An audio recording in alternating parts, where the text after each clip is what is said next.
James and கோவின் year end big sale March 27 முதல் எங்கும் கிடைக்காத குறைந்த விலை 70% வரை தள்ளுபடி.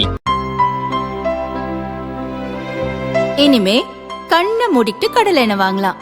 ஏன்னா மந்த்ரா கடலை எண்ணெய் இதயத்தின் தயாரிப்பு. வறுக்க பொரிக்க ஏன் எல்லா சமையலுக்கும் மந்த்ரா தான். மந்த்ரா கடலை எண்ணெய் அபார ருசி, ஆரோக்கியமான உடல் நலம்.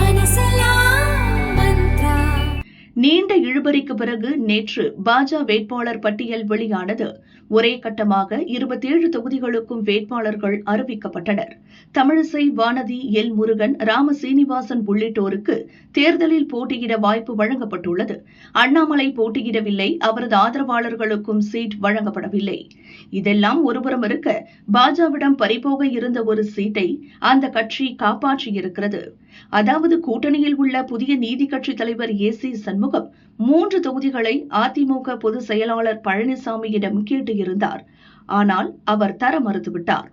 2 சீட் ஓகே, அதிமுக தங்கள் வசமிருந்து ஒரு சீட் தரும், இன்னொரு சீட்டை பாஜவிடம் பெற்றுக் கொள்ளுங்கள் என்று கூறிவிட்டார்.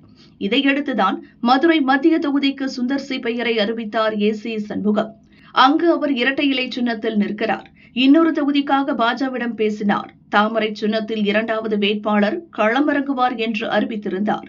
ஆனால் நேற்று வெளியான லிஸ்டில் புதிய நீதி கட்சிக்கு சீட் ஒதுக்கப்படவில்லை. ஏற்கனவே ஒப்புக்கொண்டபடி கூட்டணி கட்சியான தென்னிந்திய பார்வர்ட் பிளாக் கட்சி தலைவர் திருமாறனுக்கு மட்டும் திருப்பத்தூரில் போட்டியிட வாய்ப்பு வழங்கப்பட்டுள்ளது.